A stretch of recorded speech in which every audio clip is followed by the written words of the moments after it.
Merry Christmas. Okay, we're gonna start. Welcome to the Bristol Planning Commission meeting for November 20th, 2018. And let's see, we're gonna start with reviewing the agenda for any additions. Does anyone have anything they want to add to the agenda? No. Okay. And tonight we have two presentations. The first presentation is by, I think it's by Ralph. Is Ralph here? Are you Ralph? Okay. And I don't know how to pronounce your last name. Could you pronounce it for me? Mime. Okay. So, of Green Lantern Solar. And the purpose of, well, not the purpose of your presentation, but we learned about your interest in this project and we wanted to just hear what you had to say. We're not going to make any decisions. It's purely a informational presentation for us. So, you understand that, right? Yes, I do. Okay. Yep. So, Now, would you like me to come to the table? you can do however you want. You can come to the table. You can, Whatever's easiest for you. yeah, you can come to the table and but we just want to make sure we share whatever information with everybody. Okay. So, thank you very much for allowing us to come and speak with you tonight. I just wanted, before I dove into the subject at hand, just acknowledge that my colleague, Vic Veve from Green Lantern, up from the north end of the state, and I can explain that, has also come tonight, and also the owner of the land and his daughter, Alan Rathbun, and Jody Rathbun Schroeder, who is, I should mention, is also the controller of our company. I'd like to say just a couple of quick things about Green Lantern, and then get to why I've specifically come to seek your consideration tonight. We were founded in 2010, and we're formally based in Waterbury, although we don't actually have a physical office. There are, I think at this point, 10 of us who work directly for Green Lantern, and we're scattered all over the state. So I actually live in Brattleboro, and Vic lives in Cambridge. We're in a variety of places around the state because we are a renewable energy developer, a solar developer. Up to this point, we've only worked in Vermont, but we've worked all over Vermont. So at this point, we've passed about 40 megawatts of total developed solar capacity. We've worked in upwards of 50 towns, 60 projects, and we literally have projects completed in the way from Pownell to Derby and from Vernon to St. Albans, and pretty much everywhere in between. Most of what we've done, and that applies to this project that I'm going to be talking about tonight, has been done under the state's net metering program. We don't do any residential solar, so everything we've done is sort of commercial scale, institutional net metered solar. The projects tend to be from, somewhere in the range of 150 kilowatts, which is about an acre. Oh, yes, that time of year. I'm sorry to hear that. From about an acre up to about 5 acres. However, we're working on things significantly smaller, and we are working on things much bigger. But at the moment, most of what we're doing tends to be in the net metered 150 to 500 kilowatt range. So that's just a little bit, very briefly, about us, who we are, what we do. The reason that I'm approaching you is that I think about 6 months ago now, the Rathbuns approached us and asked whether we would be interested in looking at putting up a solar array on some part of their land off of 116 south of the town.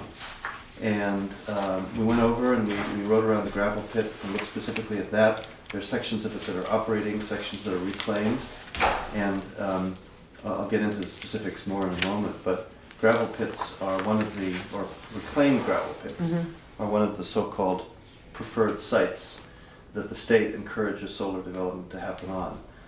So that was initially what we looked at. But it turned out that because of slope and orientation and their ongoing operations, we did not come up with a favorable site. in the pit on the east side of 116, at least at this point. However, we did end up looking around in the fields across 116 from where they live and where they operate the gravel pit, and we found an area that looked like it would be appropriate for a 150 kilowatt solar array. It would be a net metered array. It would serve some kind of net metering customer, at this point to be determined, but it could be a school, it could be a nonprofit organization, it could be a municipal entity.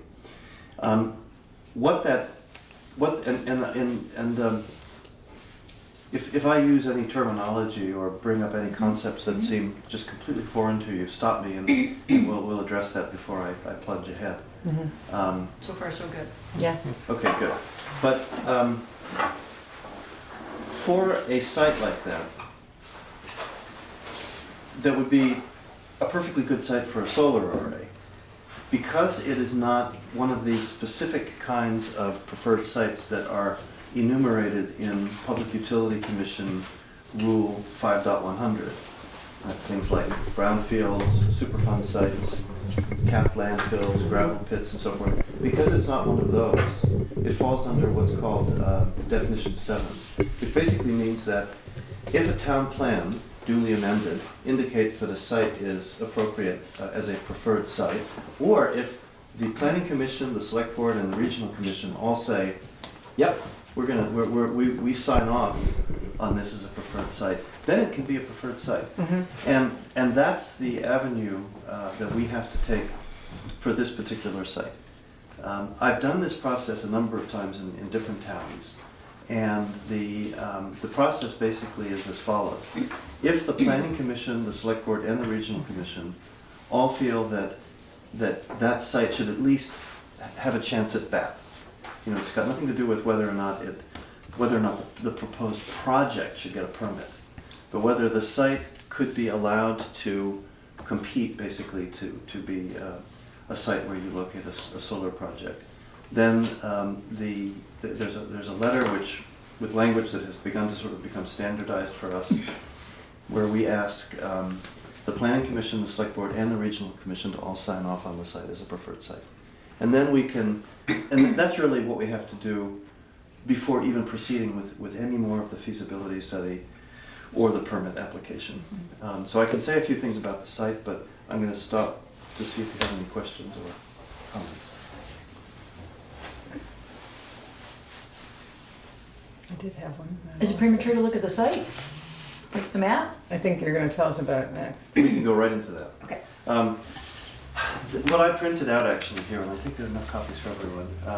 I printed out, just pass that around. It's actually the map that indicates where the wetlands are located. Right. Because the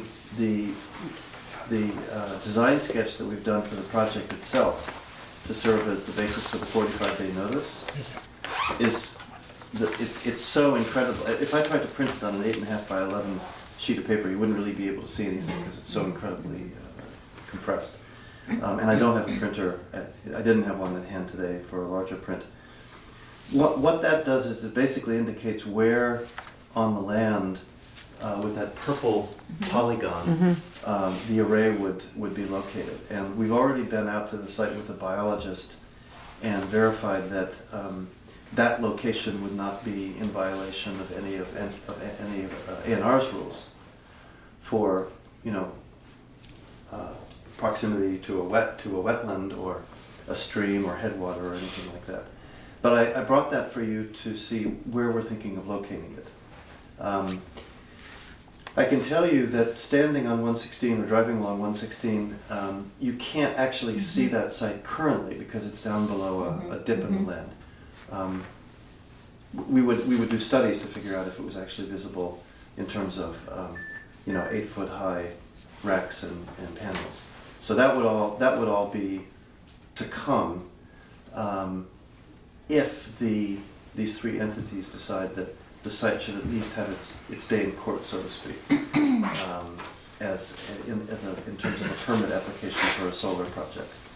I did have a question from how you said it was 150 kilowatts. So approximately, what are the dimensions, like I mean, I know it can be arranged in many different ways, but if you were to do that trapezoid shape, approximately. Usually between about 0.8 acres and an acre. Okay, so that's what we're looking at. Something on that Okay. on that scale. Yeah. And like I said, there's a we've moved into the feasibility study process to just basically see if it was even worthwhile coming to talk with you. Yeah.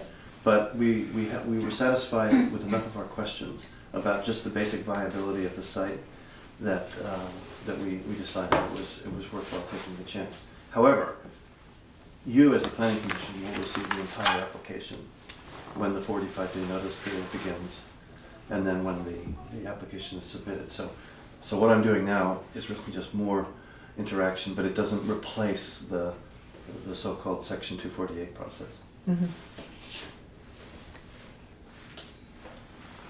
When does the 45-day notice period typically begin? Well, we begin it when we have enough material completed that we think that during those 45 days or shortly thereafter, we can complete our permit application for submission to the Public Utility Commission. We have to wait at least 45 days, but sometimes things come up and several months pass. And when you officially start pulling your permit information together to when you actually submit it? Right, I mean, we've already begun to pull it Right. together. And so... What triggers the beginning of the 45 days? That's your question, right? Well, it's when we feel that we're close to being able to submit a Okay, so it's permit kind of- application. It's kind of vague then. Yeah, the thing is, it can't be less than 45 days, that's the key thing. Okay. Right. There has to be a public comment period for the material that we issue at the 45-day point. Okay. If there are serious objections, those 45 days could become a year or two. Right, right. You know, Right. it's basically an opportunity for the first opportunity for public scrutiny of the project. Right. So you're not submitting an application at that point. You are basically informing the Public Utility Commission that you are pulling together an application. Right. And at that same time, that's the public comment period? Okay. Yeah. It's kind of different. It's different in municipalities. It's, Yeah. you submit the application and then you, Well, there's several comment periods. right. And so, and it's all enshrined in this rule 5.100. But basically, when you issue the 45-day notice, you issue a design sketch that's very well developed. I mean, if all goes according to plan, it's not going to change much between the 45-day notice and the actual submission of the permit application, along with like a cover letter. And then we also submit a memo from our visual impact and aesthetics consultant to basically answer visibility questions and related issues that might have to do with screening.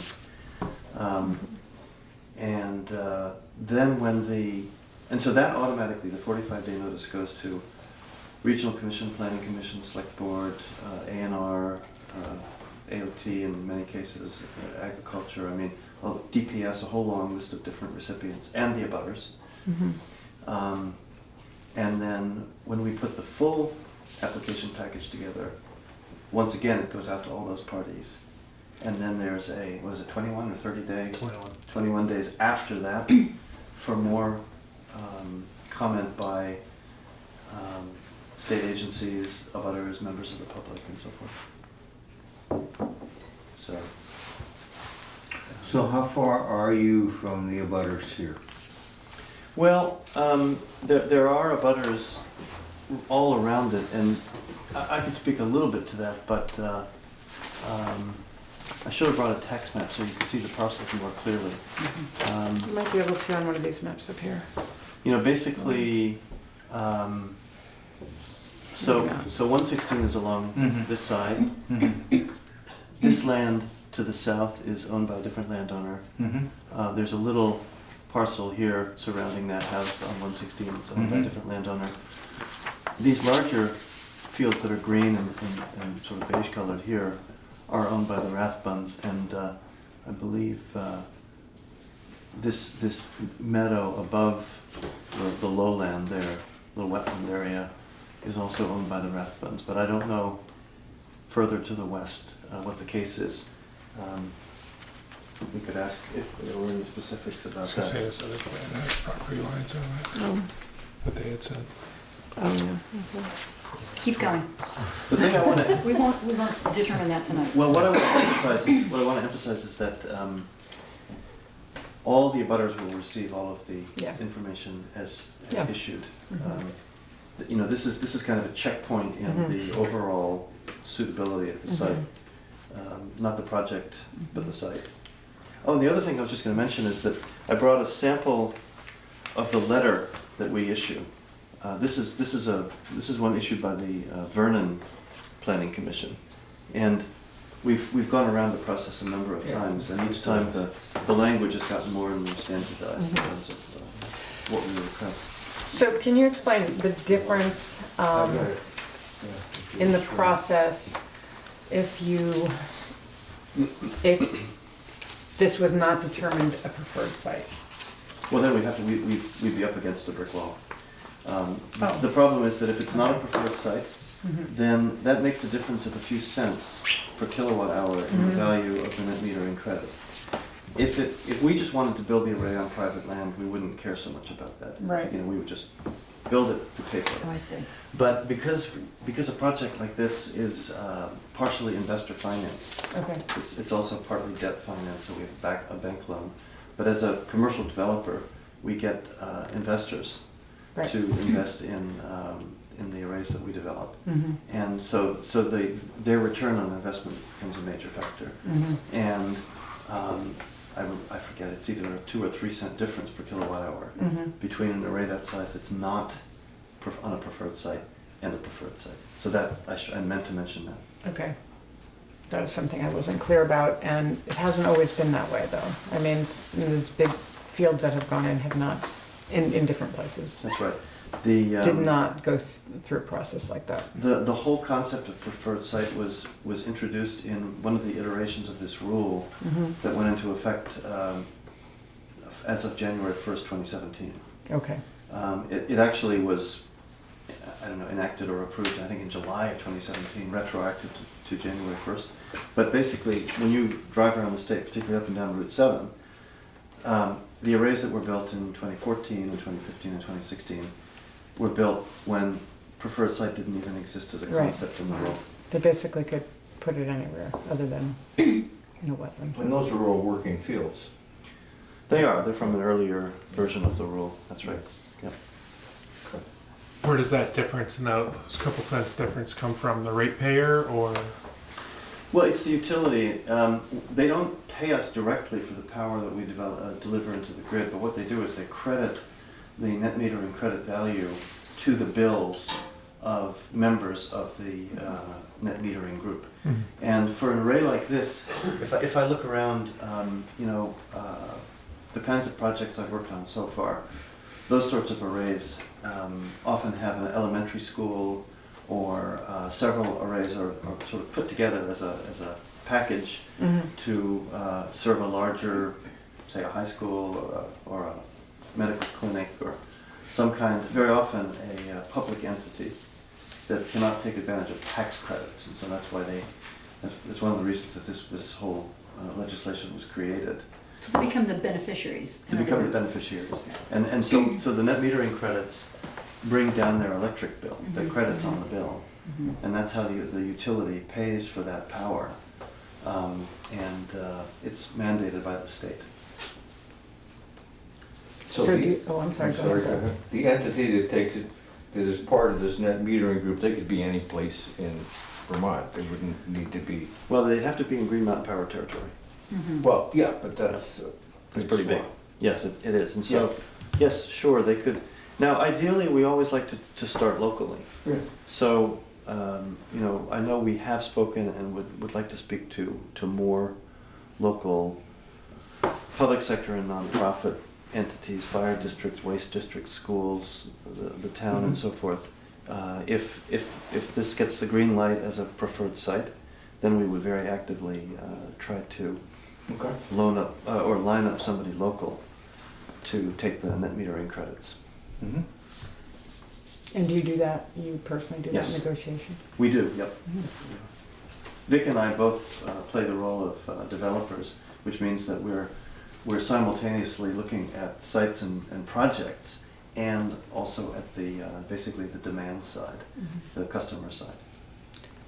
Does your company actually install and own and install, so you don't hire out other solar install people? It's your... Well, what we do is we have very, very sort of long-standing relationships with a civil engineering firm, environmental consultants, electric power engineers, and a electrical contracting firm, and also another company that designs and installs the posts and the racking systems. And so we have kind of a team that we have been working with now for 5-6 years. And they're all around the state. Pretty much, yeah. Yeah. I mean, they're in Middlebury or They're all local. Colchester. They're all local, yeah. Local Vermont. Local, Local Vermont, that's right, yeah. Okay. So what is the approximate life of a solar array? Is it 30 years, 25 years, what is it? Well, we're thinking these days that it's probably 30 to 35 years. The panels are warranted for 25. When we sign a lease with a landowner and a net metering agreement with a customer, they're usually 20 to 25 years, with the opportunity to extend it if everybody still likes what they're committed to, 20, 25 years down the line. So at what point it's silicon based, right? Is it still silicon based or? Yeah, monocrystal. Yeah, silicon. At what point does the efficiency become so low that you have to replace the panels? So the rule of thumb is that the panels degrade in their total output by about 0.5% a year. So after 20 years, they perhaps lost 10% of their total output. But it's very gradual. And they're surprisingly productive, even after, long after they've been paid off and depreciated. Okay. So are you bonded, in other words, once the site is done, 35 years, what happens? Oh, well, we're required by both the permit and by the lease to decommission the plant, restore the land to its original condition. Okay. And in a case like this, there won't be any topsoil removal or poured concrete or anything like that. Basically pounding steel I-beams into the ground, which can then just be extracted. The whole thing can be taken away. Okay. Yeah. And you have this access road. So is that the access road you will use? Well, I think so, and that's something that we still need to get into sort of the next layer of design and discussion with the landowner. And Mr. Rathbun has even talked about rerouting that road to the edge of the field rather than down the middle. So that's all to be determined. Okay. And that'll be in the designs that are disclosed publicly.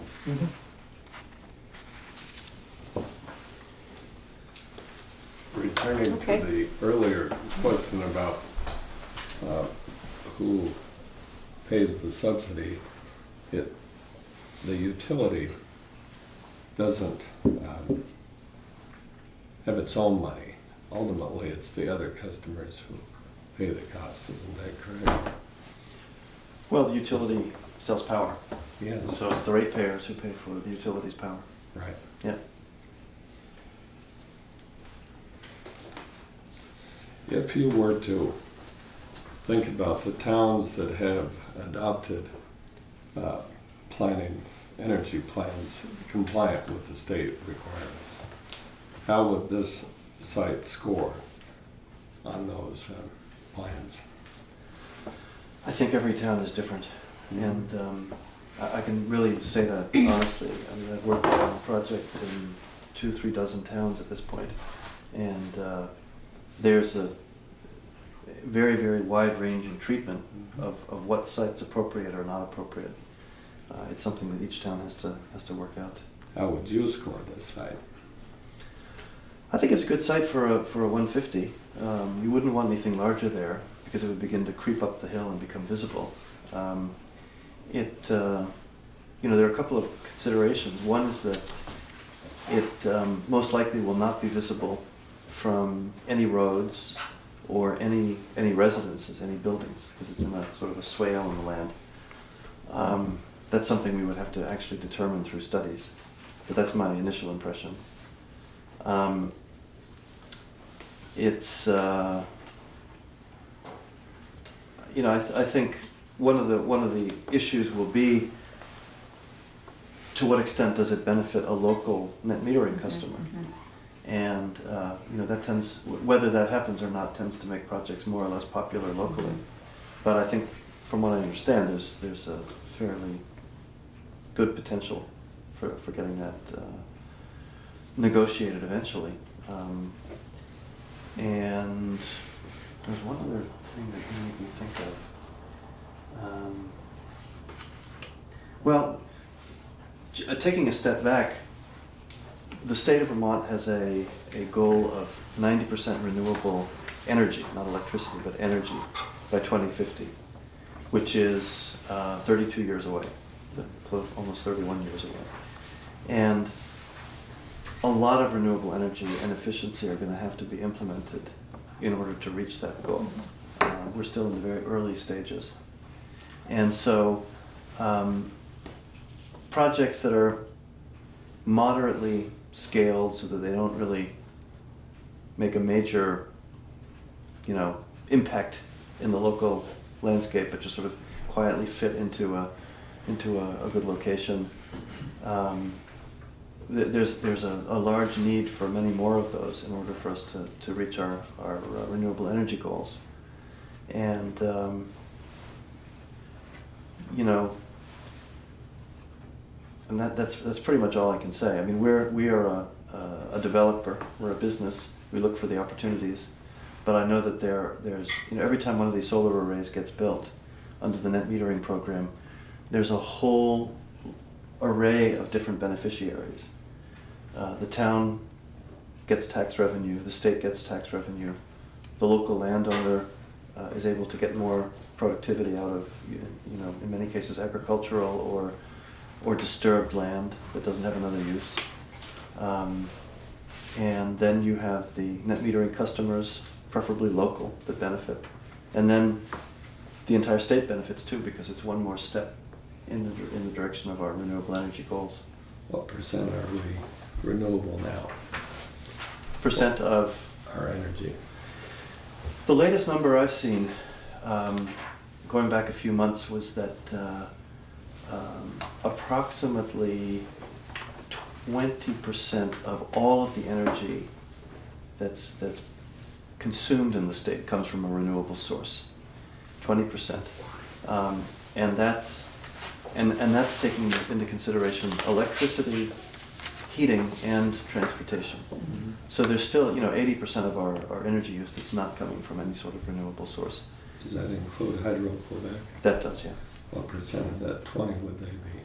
Yeah, the lion's share. I couldn't tell you exactly, but what I can tell you is that two other data points. If we just look at electricity, right now we're at approximately a little bit over 55% of the electricity that we use in the state comes from a renewable source. But again, I think at least half of that is Hydro-Quebec. You know, probably more than half. Another data point I've seen is that solar only accounts for, at this point, around 3%, is that about accurate? 3% of the total electricity produced, or rather consumed. It's not much. No, it's not much. So solar, especially if it can be combined with storage, you know, storage batteries, they say has a big future. Solar is still a very small piece of the larger puzzle. And then we can't forget efficiency. Across the board, efficiency has got to be taken a lot more seriously as well. And if you separate the 2 or 3 cents extra you get for producing on a preferred site, what's the cost? What's the cost? The net metering credit value? Well, the cost of producing this electricity. Do you mean the of the power plant itself? You know, for how many cents can a kilowatt hour be produced? Yes. I couldn't even tell you that. I don't know. I can take a stab at it, but it probably wouldn't be accurate. I don't focus on that because what makes these net metered solar projects viable is the net metering credit value, and then the portion of it that is shared with the net metering customer, and the portion of it that goes back to the developer to pay for the amortization of the investment and the taxes and the insurance and all that kind of thing. That's the number we really focus on. So what I can tell you is that, and I don't, stop me if I'm getting too deeply into that arcane stuff. There's one of the key parameters in all of this is what's called the blended residential rate of electricity, and it varies from utility territory to utility territory. In Green Mountain Power, it's currently 15.417 cents per kilowatt hour. That's the blended residential rate. And Can you repeat that number, please? yeah, 15.417 cents. Currently, I mean, it's probably going to change as of July 1st next year, but that's stated in the regulation. And to get from that number to the value of a net metering credit, you have to look at two things. You have to look at the size and the siting of the array, and you have to look at whether or not what are called renewable energy certificates are kept or passed along to the utility. So there's a lot of math going on in this. But for an array like this, 150, what we would look at is the blended residential rate plus 1 cent for it being in a preferred site, plus at this point 2 cents if we pass the renewable energy certificates along to Green Mountain Power so that they can refer to that array as a source of renewable energy to help them meet their mandated goals with the state. And so we don't double count that electricity. It's renewable for the utility. So it's plus 3 cents. So that takes you to a net metering credit value of 18.417 cents. If it were not a preferred site, rather than plus 1 cent, it would be, is it minus 2 or minus 3? I think it's -2. Minus 2. So there's a penalty against the array that takes the net metering credit value down 3 cents. And even if you pass the recs along to the state, that would be 15.17 minus 3, 14 cents. So it takes a pretty big bite out of the amount that the utility has to credit to the net metering group members' bills. And that's a big enough difference that the project, at least from an investment standpoint, becomes no longer very attractive. So I followed you as you got to the 18.4. I didn't follow you when you were explaining if it's not a preferred site. You said 2 cents off. Mm-hmm. Is that off of the 18.4 or off of the 15.4? It's off the 15. Rather than adding a cent, you take away 2 cents Okay. from the 15.417. So, all right. So it'd be 13.4, and then would you get the 2 cents back for the rec? You still would if you gave it to the utility. So you're back to 15.4. Well, you'd be down 1 actually. You'd be at 14.4. I'll have to think about that. But it's all actually laid out in a few paragraphs in this rule. In a few paragraphs. So if you look up PUC Rule 5.100, there's a whole section on calculating the net metering adjusters. credit. Yeah, So that's the credit that goes back to the user, the customer. that's right. Yeah. And goes off of their bill. And does anyone here have net metering on your home? Find out. Because if you did, if you looked at the front page of your bill, you would actually see the credit applied to your balance. And there'd even be a little graphic of a solar panel indicating how many kilowatt hours of production in a month that you've delivered. So now you said giving the credits back to the utility. And I may be mixing metaphors here, but as a community, we're just about to start our enhanced energy plan, where we need to get to a certain percentage. Right. So- Act 174. Is that, This would count, this would count? yes. It doesn't go, okay. I'm thinking if it goes to the utility, it's gotta go to the utility anyway, so. Well, the recs. It doesn't count for them, that's different. The recs are, you're basically separating the economic value of the power generated and the renewable attribute. And Right. that renewable attribute can either be kept by whoever owns and operates the Mhm. plant, or it can be passed along to the utility. Right. But It if would the- only be the owner or the utility. right. Okay. But if the renewable generation is happening in the town, I'm sure you get to count that in that spreadsheet that where Right. all the towns have a quota Right. that they need to reach. We're gonna talk about that next. Oh, okay, yes. So, and that's one of the reasons why we aren't making any decisions at this time, because we are literally just starting this process. Understood. But this is very helpful. I mean, we can still ask questions, but What's your timeline? Well, And what it's, would you be interested in hearing more from us, the select board and the regional planning commission on this if we were to consider it, obviously?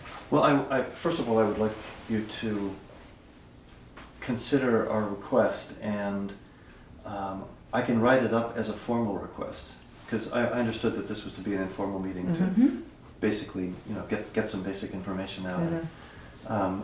I'd be happy to submit a formal request for signature of the preferred site designation letter, and send you the letter as well, so you can see how it's written. And we would be very happy if you could put that on a future agenda when this could be considered, and in the meantime, you could do any due diligence or ask additional questions that we would be able to be prepared to answer at the time. Just from a project standpoint, it's November now, and we actually have a big construction backlog that the construction folks are working through.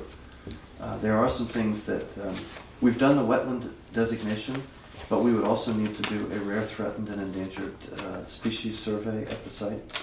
And I don't think that can even happen until May 15th or June 1st. So there are a few things. I don't think we would submit the permit application until well after January 1st.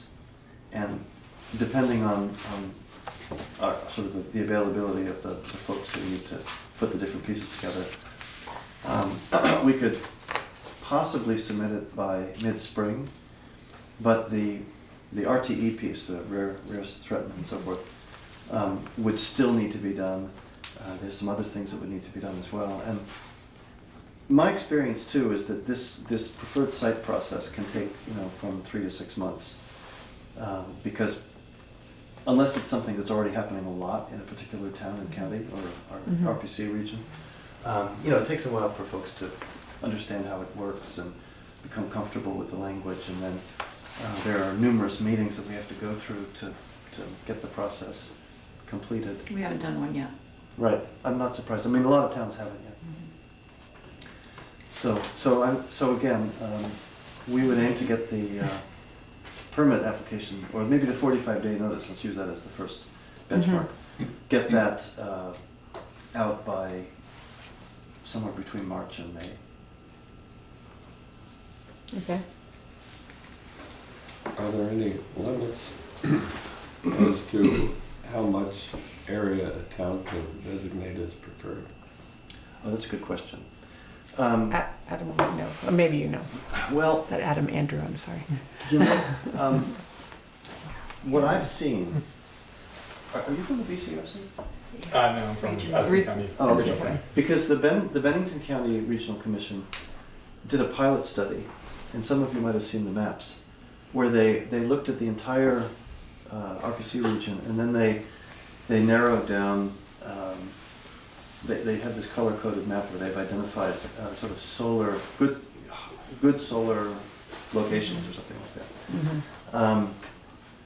And for me, as a developer, I've been sort of curious about how this whole process is going to work, where at one end the RPCs and the towns are looking around at, trying to figure out where appropriate energy siting would be.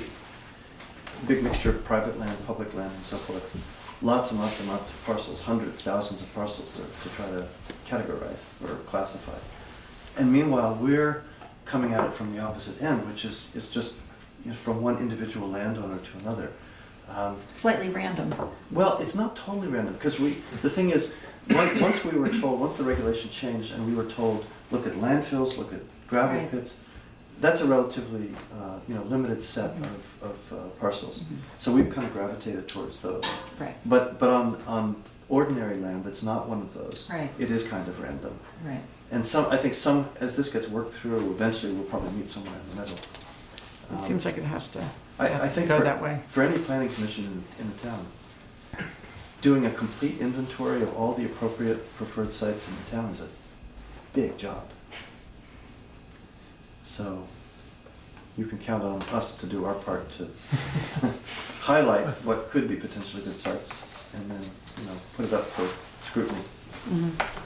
I've personally seen in some towns that they've put sites that just they want to get productive and they don't make good solar sites. So it goes both ways. Where we're told, hey, put something here. You look at it, there's no way. It's a 300 In a foot ravine. Yeah, in a ravine with a river and wetlands, and it's like no. Or so far from power that Oh, right. Yeah. cost overwhelms the project. Explain that Yeah. more carefully. So Distance from power. So one of the characteristics of net metering is that it doesn't connect into the big long distance transmission lines. It connects into the local distribution grid. And if the local grid is only single phase, then you can only put up to about a 150 kilowatt array interconnected Anyway, with the local distribution grid.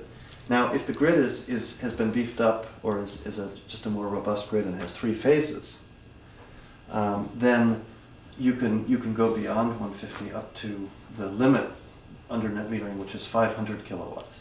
I think quite a few of the arrays on Route 7, probably from, I don't know, certainly from Rutland north, are 500s. So you see them, they look pretty big from the road. Yeah. They're not very screened either. But a lot of those are there because there's robust 3-phase power going up and down Route 7. I've looked at fantastic sites, mine capped tailing dumps at mines way up, in marble quarries and so forth, way off in the backwoods that would make fantastic solar sites. But to interconnect them would cost, $500,000 or something, and at that point the project can't bear the cost. So then that's what I meant by access to power. so our access is along 116 in this Right. case. And that's where the single phase line Yeah. goes. Yep.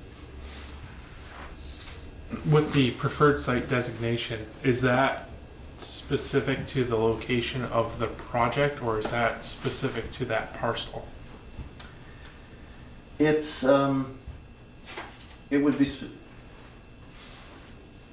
be the array site might take up an entire parcel, or it might just be a small part of a parcel.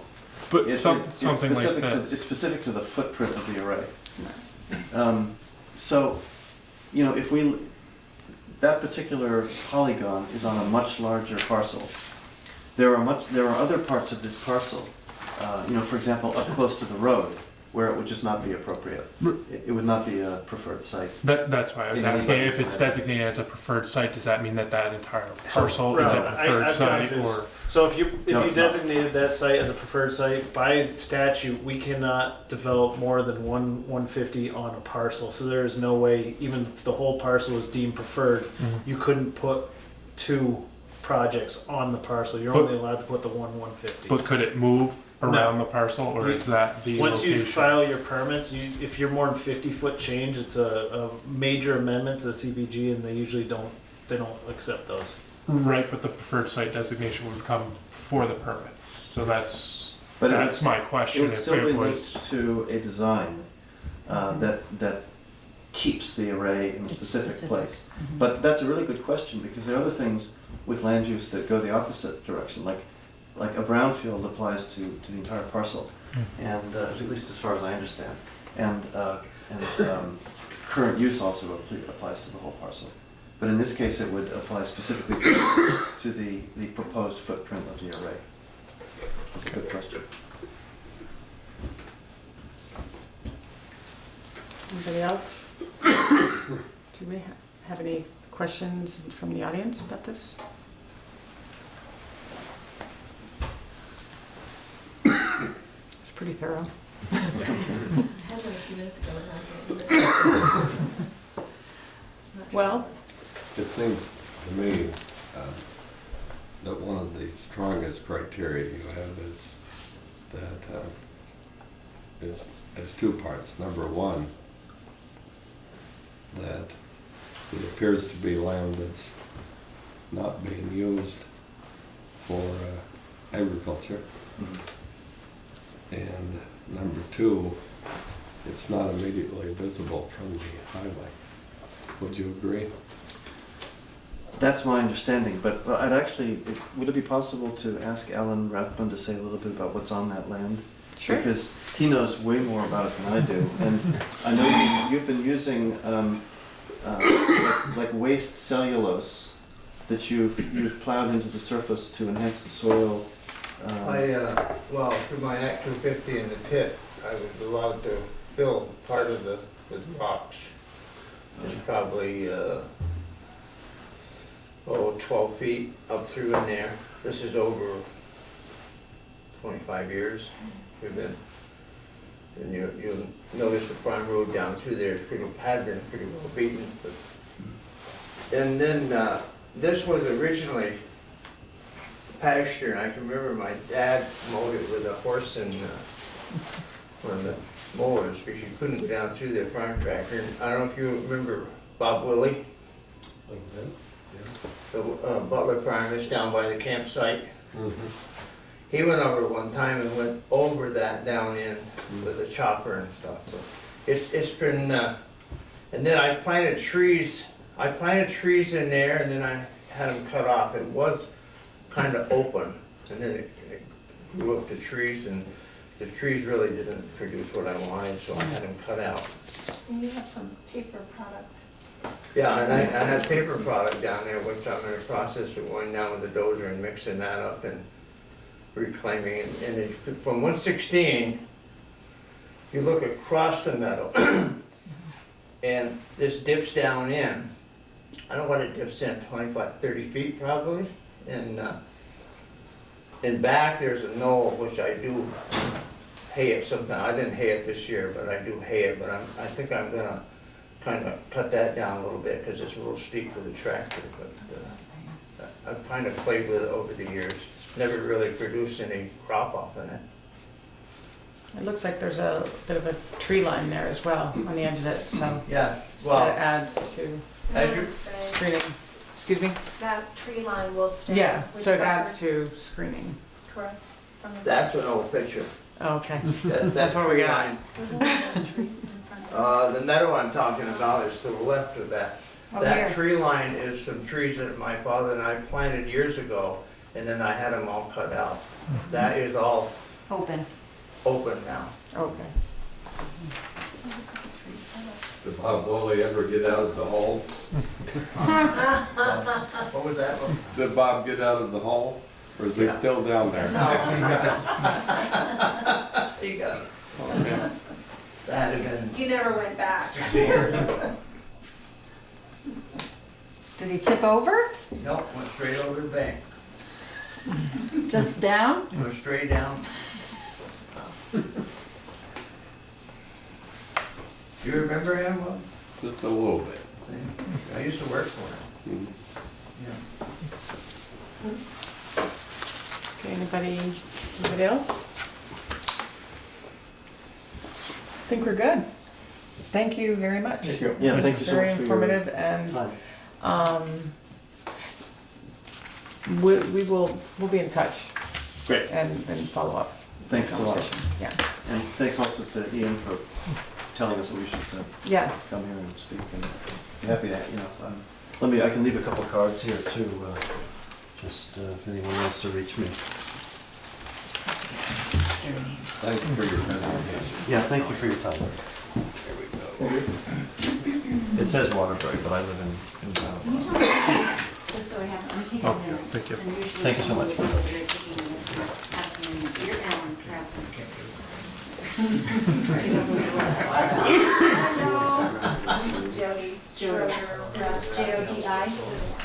Maybe to step up, maybe. Yeah, she's just getting their names. This ties so well together. Now. Yeah. But it was spaces. Don't want it to come all the way from that over. No, we want to make it interesting.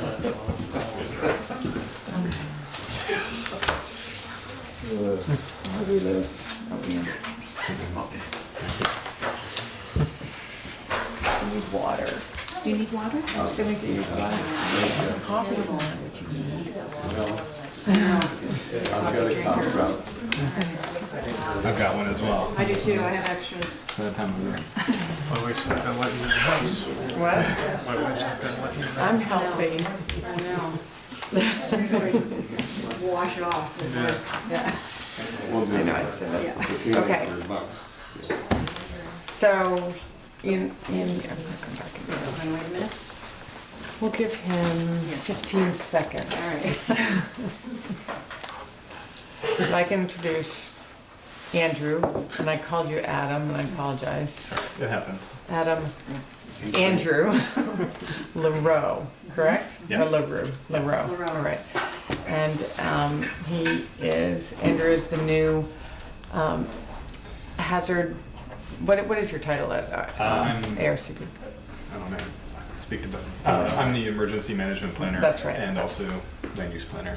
Okay, Okay, Addison County Regional Planning Commission. So, worked with Panton on their energy plan, and we've sort of divided it up amongst several others. So, Claire Tubbs has been working with Moncton, and is she working on energy plan with them? yes. Oh, okay. So, sort of bouncing ideas off each other. And appreciate your presentation and Green Lantern's work and underwriting and PR and all those things. So Oh. this will hopefully grade nicely into what I'm here to talk about. Right. So I was just gonna say, I invited Andrew to come, because I met with him on Monday to sort of kick off our work with developing the enhanced energy plan.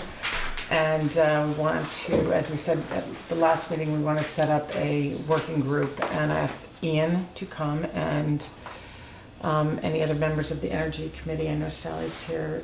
And Richard. Okay, I guess I Richard didn't Quotes. know Richard. Hi. Richard Quotes, Yeah. PWTZ. Okay. Yep. And so, and hopefully we will be able to, maybe we can decide it by the end of the meeting, who's gonna, what our working group is gonna be. So, we had a conversation kind of about how to go about this, but I thought it'd be really great if he could come and have that same conversation with the whole board. So, Yeah. So This is I'm, because we got our grant, right? this is because we got our grant. Well, it thanks helps to that we got Sue. our, it helps. We might be pursuing this anyway, even without a grant, but it helps to have the grant. yeah. Yeah. So that's why I'm here to help with that process. Easy. I didn't know how many folks there were going to be, so I printed 4. That's all right. So That's it'd be okay. one less. But some things that actually might speak to some of the questions that just came up. So I'll let you guys figure out how to divide these up. But there's several stacks. We can share some things with them. So, and I forgot, missed your name. Ralph. Ralph, mine. Okay. As Ralph mentioned, coming out of Act 174 is the authority and opportunity, I guess, for towns to do enhanced energy plans. I actually have a copy of the Rule 5100, and it sort of lays out how you can designate specific locations or designate broader areas as part of these plans. The plans come with a lot of requirements that have to be met, and that plays along with the regional energy plan, which I have a copy of. I didn't print out all 80 pages for multiple ones, but I can send it to you or send you the link. I'll pass these around too. So it's an analysis of basically current energy use, which is what the Excel sheet that you have is. It's sort of the summary page of a 10-sheet Excel workbook, because basically the region was, as Ralph mentioned, handed sort of an energy requirement for the 90 by 50 goal, and then a process was sort of hashed out for how do you possibly divide that between towns of varying population and area and land cover. So Bristol's sort of overview is on this page, and would go over this with you in probably a preliminary meeting, but wanted you to have it. And some of the more interesting parts, well, it's all very interesting, but current electricity use, which is on the second page, 1B, which is very much an estimate based on number of people in town, a combination of numbers, and you can see that it's approximately 20,000 megawatt hours per year. And then on the, I guess it's the fourth page, the pathways, has the most recent numbers from the Vermont Energy Dashboard, which keeps track of all the projects that have received permits and calculates how much energy is currently being produced. So in terms of renewable energy being produced actually in the town of Bristol, it's well below what's being consumed. So part of the impetus for this is to be thinking about, as you have more proposals for sites, are there places you would like to have them? And the major, and so far most time consuming part of the process is actually sitting down with some of these maps, and they have a series of, and I would actually be interested to see where your parcel falls and sort of the solar potential map. Yeah, that would be interesting. To kind of look at that. But a mapping exercise, and I have some example language from other towns that have been working through this, to say this is where we would like to have commercial solar or commercial wind or biomass harvesting. In terms of sort of the maps, I think it's the first one shows You have to read it? somewhere in this pile of murdered trees. I have my own. The known constraints are sort of ones that the state has already said are off the table in terms of energy production. So wilderness areas, as Ralph mentioned, the rare threatened endangered species areas, which are bigger on this map because they buffer them, and some of the different floodways and things. So you can see it's already fairly limited in terms of potential areas for some of the commercial sites. And then that would obviously get transposed into a parcel by parcel analysis as things were proposed. The second page is sort of a host of if you chose every possible constraint that the state has suggested, and which would basically leave no sites. What was that? The light colored is basically what's left. If you took out things like agricultural soils, soil mitigation areas, deer wintering areas. So there's very much a range, and I've been working with the town of Panton, which just put in a 5 megawatt facility and has vastly surpassed the amount of energy being produced by, or being consumed by their population, and surpasses the goals that are outlined. So they are taking a hard look at where they want, if they want to allow more sites, and some of it's dependent on transmission lines and things within that. What town? Panton. But in some ways, Bristol is at more the other end of the spectrum in terms of thinking about where to increase renewable energy production. So we would, as a committee, talk about what are the constraints. There are some limitations. You can't outright ban everything, but you can incorporate things like visibility requirements, some setback requirements, and they have to mesh with some of the zoning and things. But it's basically an additional way for the town to say this is where we would prefer to have these sites, and once you outline them, as Ralph suggested, there's a very strong possibility that is where these facilities would end up aiming for, and you wouldn't have to necessarily approve them on a site-by-site basis, but you would say, well, we've already designated the area along 116, say, for energy production. So that is kind of it in a nutshell. I give you sort of an overview of the 174 municipal energy planning standards, and we found that boards have kind of a small working group to have representatives of both energy committee and the planning committee. So there's some crossover, and folks are coming from expertise from all sides. So would be happy to work with you again. Like the process that you were mentioning, it depends a lot on how well the committee works together, and what kind of issues arise, and how detailed you want to get in terms of writing restrictions and preferred sites and unpreferred sites that are sort of off the table. So it can take from 6 months plus or minus 3 months to get the thing written, and then it gets submitted to the Public Utilities Commission and has to be approved.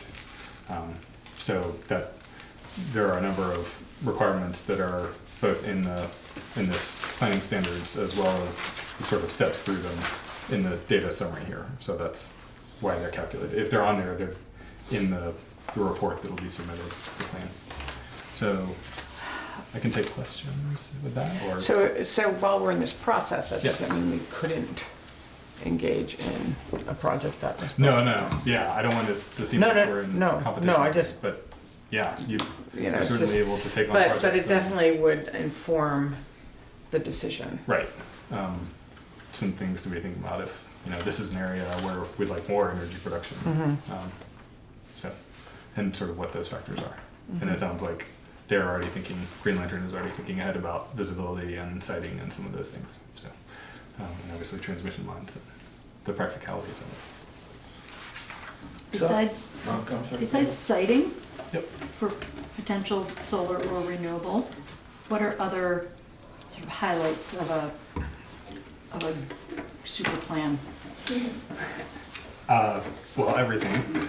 There's a big emphasis on conservation and efficiency. There's a sort of pathways section for each sort of thermal energy use, electricity, transportation, and types of energy use that you would like to encourage, sort of outlining steps to get there. Is that what pathways means? Yes, so I brought Okay. sort of a It's a very rough terminology. draft.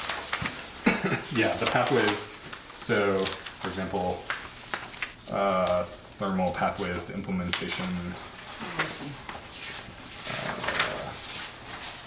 then I think there's a transportation pathways for sort of setting goals and different policies that would then become sort of a model and something you could point to as you design other regulations or zoning or things that you could say, these are some of the things that we value. This by itself would not give those weight, but it would be something that you could say, we've discussed this and this is why we'd like to move towards more electric vehicle chargers or that kind of thing. And obviously conservation and improving efficiency in houses is probably the top and extremely necessary step towards getting to the 90 by 50 goals. So even though the sort of flashiest and most time consuming part is the land use part, there are a number of other sections that require kind of going through thoroughly.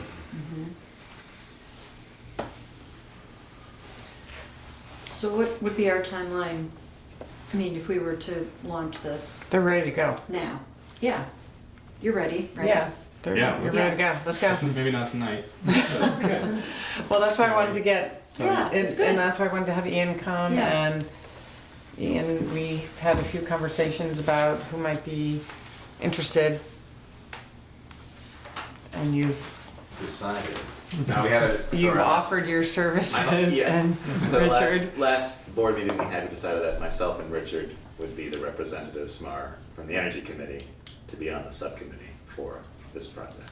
And Robert has volunteered, and Mark, Mark Gibson. who's not here tonight.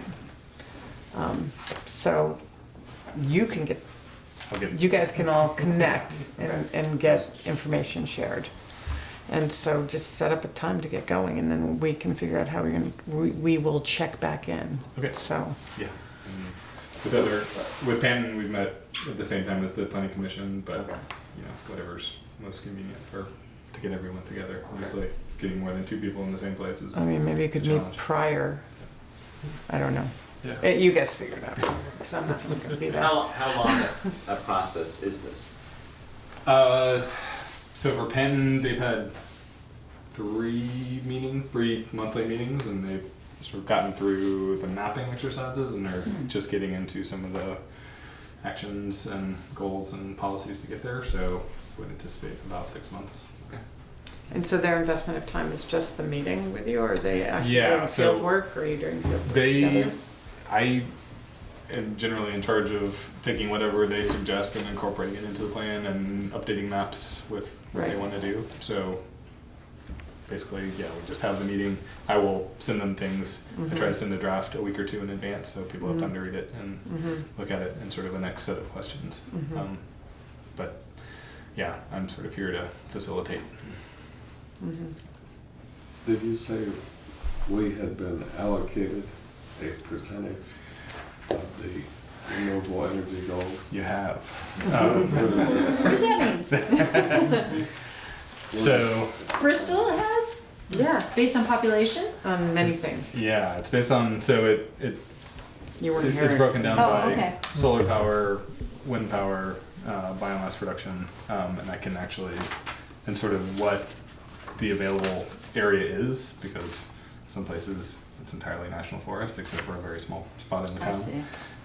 Whereas other places have a lot more area for solar potential down closer to Lake Champlain, and I can show you. It basically has to add up to a certain amount for the state. So then it was broken down. I think the town of Middlebury has the largest responsibility. It's sort of a combination of things in terms of percentage. This is Addison County? Yeah, so that's every the Addison County region, just because of the way the RPC is. Beal School. There's a couple on the other side of the mountain that are not in this region, but Renewable energy generation targets. Even though we may have a larger population than, say, a town like Panton, which would have a smaller population, Right. but they have a It's lot more adjusted area by that they possibly could have size. renewable. yeah, We are- and I can we tend- show you those formulas. Is there a factor? Yeah, for that, because we have a lot of, we don't have as many open fields, and Right. we have a lot of topography and forest, and Right. so, okay, so that does And get I can- factored in. Bring that in on the first meeting. Okay, We can hash that. I don't think I can do a lot to change it, but I can at least help understand where those numbers come from. so for some communities, it is gonna be more difficult, because Oh of, yeah, Yeah. Because the number's like high? Bristol. We're doing projects in Essex, and the square acreage that they need without rooftops would be impossible. So it's, Are numbers the highest Essex. other than Essex. Middlebury? Vermont, yeah. really? Oh, because of the numbers of people. Ward number 2, Bristol has the second highest. Because we're the second. Next is Starksboro. What about Regents? Virgins is Low. limited by. Oh, they're small. Yeah, these are basically sort of postage stamp. They're little. So, does this mean that Addison County got allocated similarly a portion of the state gun? Yes. So the question has come up: are we providing power to Chittenden County? And the answer is probably, in the Yes. grand scheme of things, yes. But in service of reaching that goal. Well, like Stalin said, you have to break a few eggs to make an omelet. That's Just what a we'll little be. bit one. Sense of humor around here. Right, sense of, There's a camera on them. Cameras are good. still true, whether there's a camera or not. But it does look like, in the case of the county and in the case of Bristol, it involves a doubling between 2025 and 2035 and almost a tripling between Yep. 2025 and 2050. It does not show on this table how much 2025 is above today. Could you give me that perspective? I could give you it for Bristol, but not for the other towns without. But if you would like to go, the VTEnergydashboard.org. This is a very nice statistics page. VTEnergy.org. Dashboard. Yep.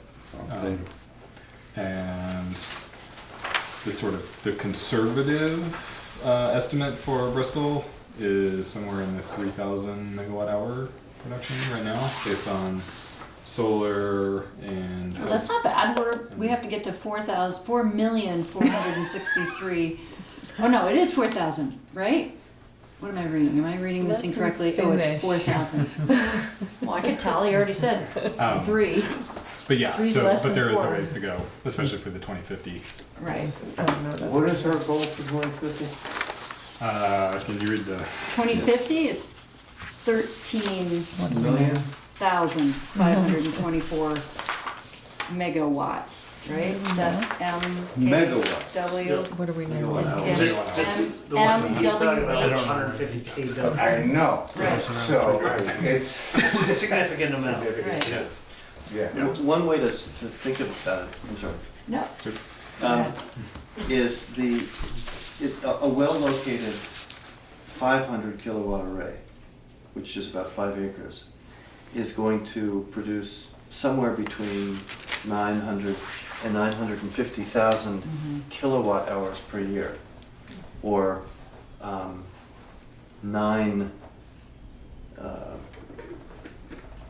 0.9 megawatt hours per year. So you'd need something like 20 of them Right. to satisfy your 2050 goals. But obviously, that's not gonna happen because there are other sources of electricity, and there's gonna have to be a big emphasis on efficiency as well. So that was my question. So if you reduce, then you can reduce what you're required to For solar. produce. But just as a kind of a benchmark, like, well, Right. you don't wanna put 20 5-acre solar arrays We on don't. Bristol, so how Yes, do we you? do. Yes, we do. No. So what do you do instead, on that Make it scale? 21. So how do we rate? I'm looking at, is that purple? So, Brown, I don't know. so that's actually a very confusing map. It is a very confusing map, but They're all. so how So, do we rate as far as availability of sites?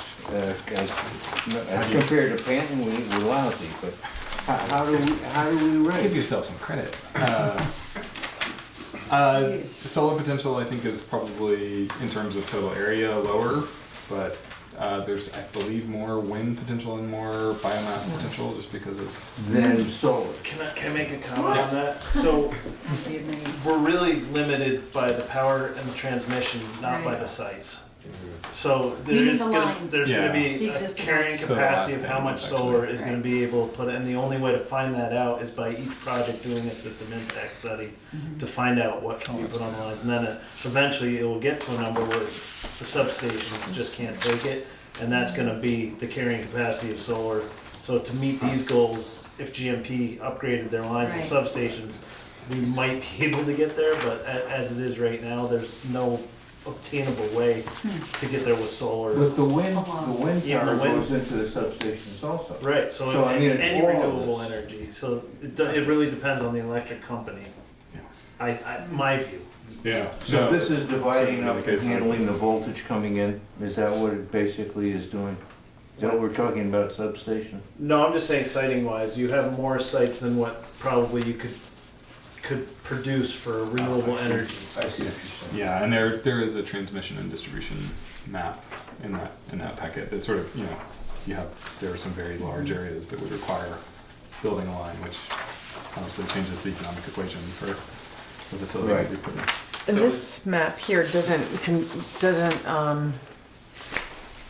take into account any rooftop. No, so solar. this is basically, I handed it off. The state actually produced this layer. So they took basically where there is any sort of minimum solar resource, and then what's whited out is what they've said is off the table. So you'll see that like the wilderness area is basically just taken out. So that leaves these areas. And then the areas that are darker red are not necessarily better solar sites, they're just not overlapped by Something you can't do. basically any possible thing you could choose to take off the table. So Right. if you took all of the agricultural soils and everything, that would only Yeah, we could leave have solar on. the dark red Yeah. areas. Yeah, pretty much prime ag and deer wintering. Yeah. So a lot of your land would be prime ag, and that would not be allowed, but if you deem a preferred site within this plan, then it would be allowed. Right. So if you had to make those kind of investments and upgrading the transmission system, that would drastically add the cost of this. The developer pays the upgrading of the distribution lines that they affect, not the power company. So we have to pay for the upgrades. But is the developer going to make an upgrade that won't recover its cost? No, that's what I'm saying. Even if you had 1,000 acres of preferred site, there's going to come a point where there will be one last project, and that's the next guy's not going to foot the bill for the upgrades. Great. My view. I don't know what's going to happen in 15, 20 years, but that's what's happening now. Well, that's what I mean to, when I say additional cost, somebody has to pay for that transmission. That doesn't get done for free. Yeah.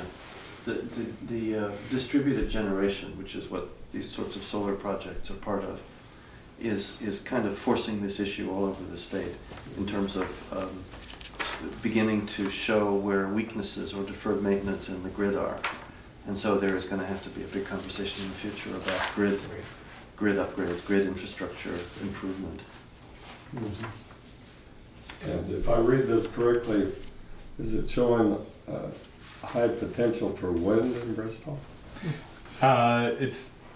There is some compared to some of the ridge tops and places in Vermont that may not want to have wind turbines. That's actually been one of the main points of discussion in other towns is do we want to allow, say, industrial scale wind turbines? And the answer is generally no. But I can that would be up imagine. to you to decide. Where would you imagine in Bristol that? I wouldn't. I Neither- wouldn't dare to. Neither would I live in Middlebury, so I would not You know, tell we you. had to, Yeah, like 10 years ago, we went to talk to Dave Flittersdorf, the Energy Committee did, to talk about Bristol.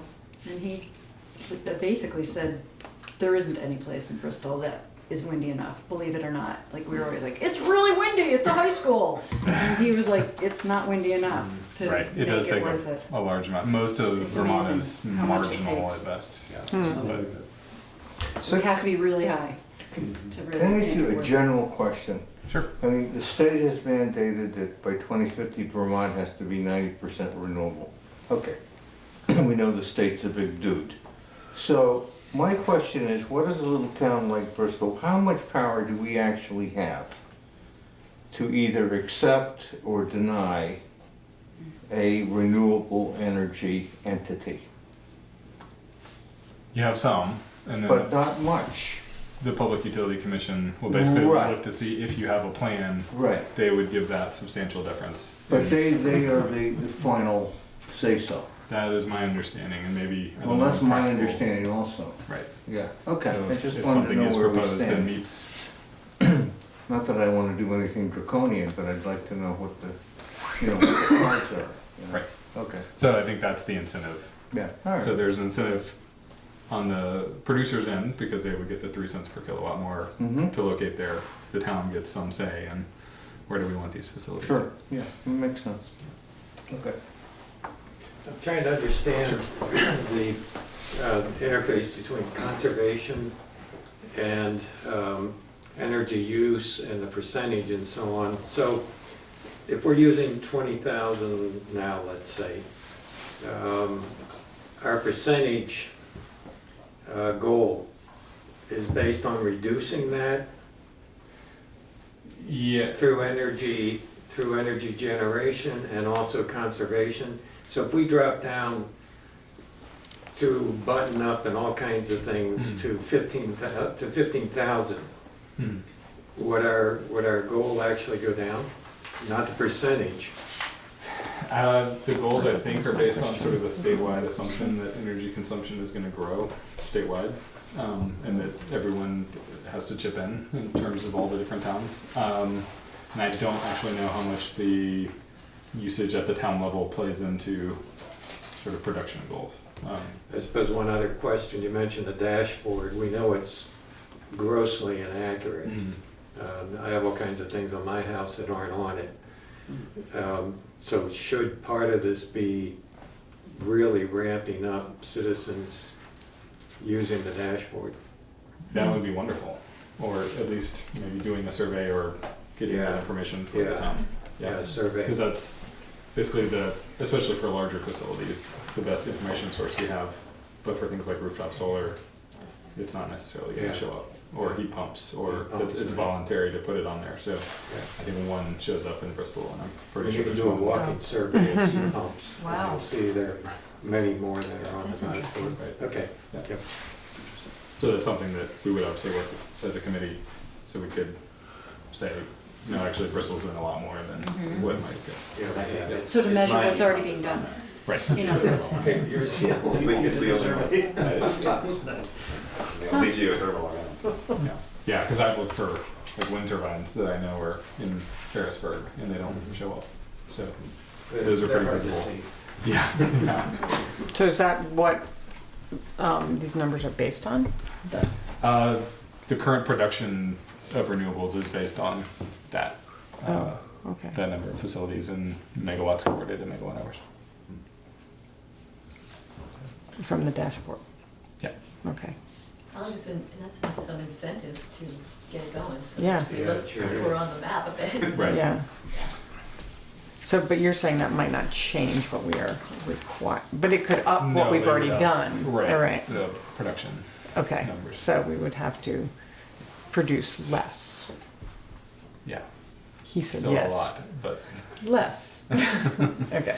Well, the likelihood is that it's gonna go up if the move is to electricity and Sorry. It's gonna get really yellow, hold on. good. Some levity. Come on, everybody. Will you take long? Yeah, it'll go up, right? I mean, the more heat pumps you put in, the far greater your electricity usage is gonna be. But, I mean, buttoning up and having people be more using, or at least buttoning up houses is gonna help a lot. Right. Lower some of those production needs. So with regard to the utility and the upgrading of transmissions line, is that something that's happening simultaneously as this plan is put in place? Or is it completely on the onus of a developer to upgrade the lines, even though that's the backbone of this entire project to get to renewables? How does that, what's the responsibility of Green Mountain Power then?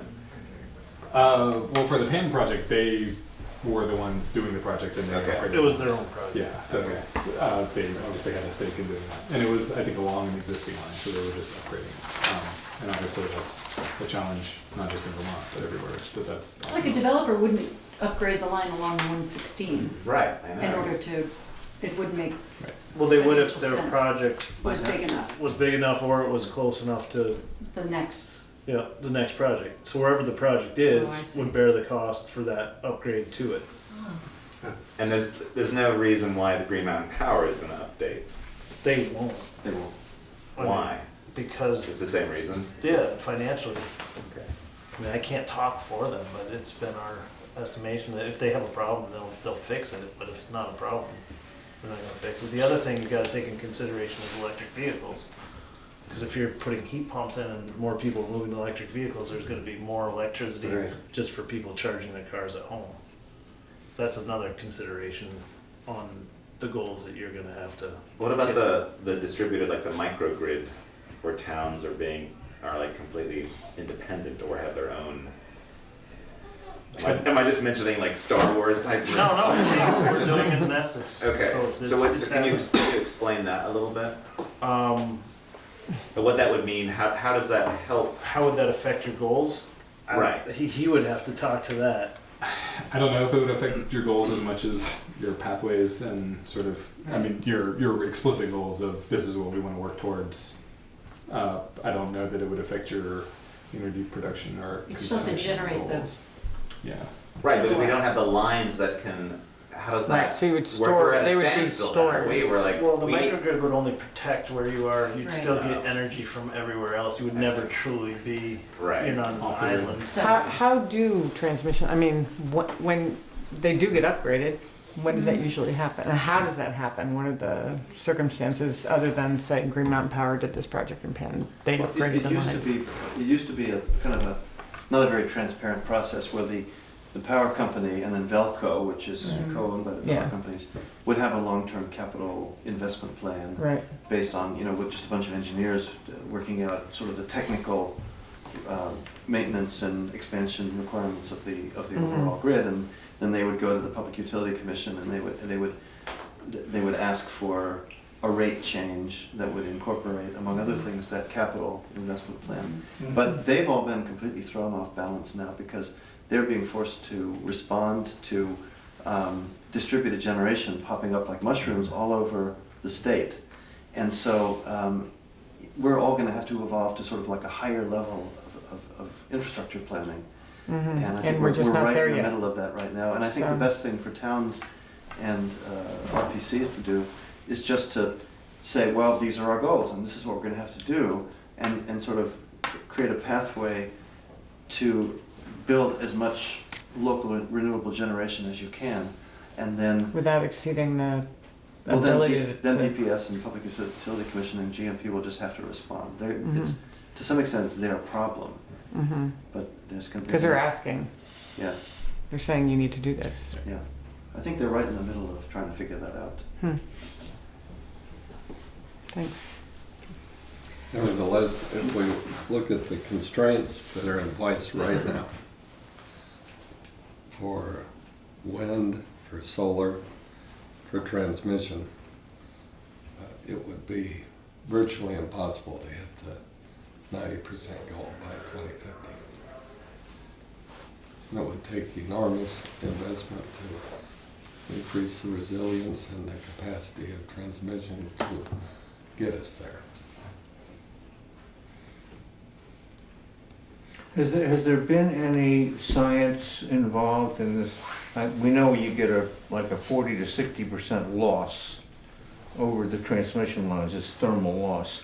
So has there been any scientific developments that have decreased that loss? Or are we still in the copper age?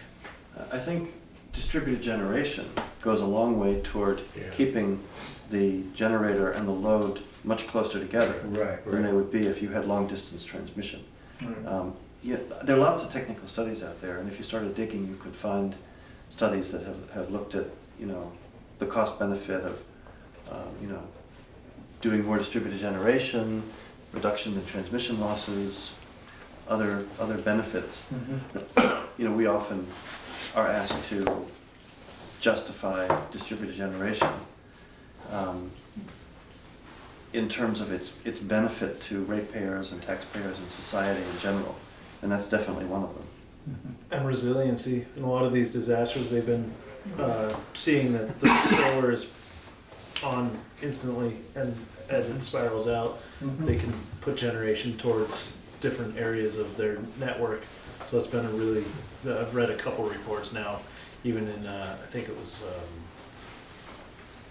what was it? I can't remember, but I remember reading about the fact that the services were restored faster because there were pockets of solar around.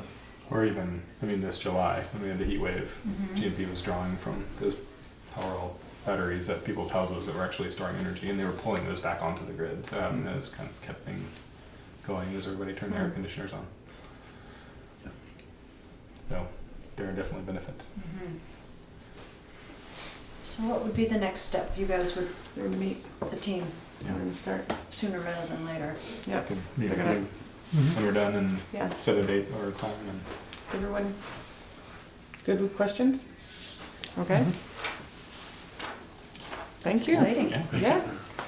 Yeah.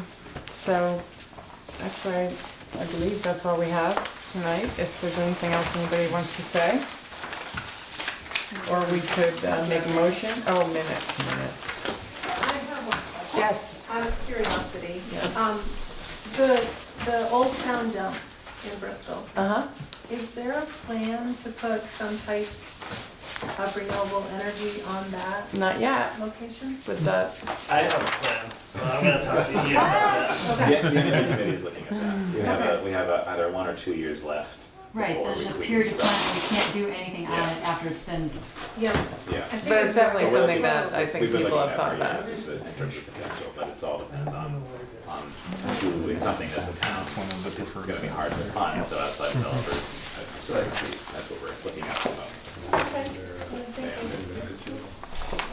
yeah. You collect. No, you're welcome to keep all All those. right, I have a copy of one of everything. Minutes. That back. Did you get my Okay, thanks, Andrew. Have a nice Thanksgiving. So, yeah, you wanna wait? Yeah. We're almost done. Do you have one? Yeah, I got Minutes? I didn't have any changes. Thank you. So did you guys get to see the minutes? Bill?